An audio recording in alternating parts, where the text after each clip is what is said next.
عزیزان گرامی، اپنی جوانی کے ایام میں جب شیخ مہدی شیرازی طالب علم تھے اور ان کے دوست جمعے کے روز کیونکہ تعطیل ہوا کرتی ہے شہر سے باہر تفریح کے لیے جایا کرتے تھے، تو اصرار کیا کرتے تھے کہ ان کو بھی ساتھ لے جائیں۔ وہ کہتے تھے کہ نہیں، مجھے کام ہے، میں نہیں جا سکتا۔ تو ان کے ایک رشتہ دار بتاتے ہیں کہ مجھے شک ہوا کہ ایسا کون سا کام ہے جو ختم ہی نہیں ہوتا۔ تو ایک دن جب سب دوستان چلے گئے تو میں ان کی چوکیداری کے لیے رک گیا کہ آیا وہ کہاں جاتے ہیں اور ایسا کون سا کام ہے کہ جو وہ کرتے ہیں۔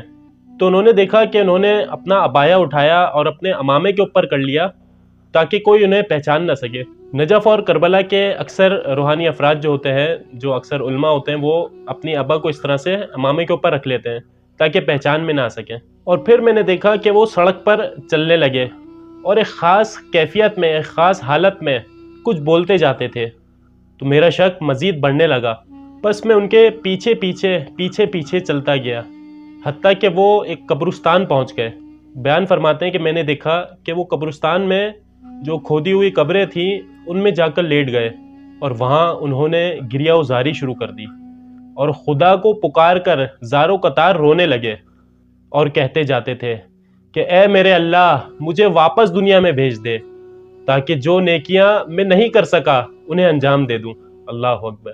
یہ سب جملے وہ تھے کہ جو ہم عموماً انسان مرنے کے بعد کہتے ہیں کہ ہمارے اللہ ہمیں واپس دنیا میں بھیج دے تاکہ ہم گناہ انجام نہ دیں، نیکیاں انجام دیں جو ہم انجام نہ دے سکے۔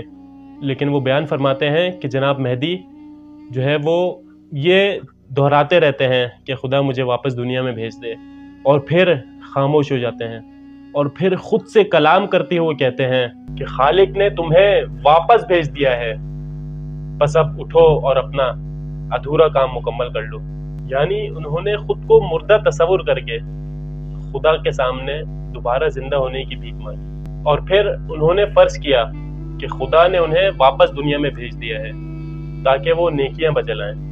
بس انہوں نے خود سے کہا کہ مہدی موقع کا فائدہ اٹھاؤ اور اپنے معاملات کو درست کر لو۔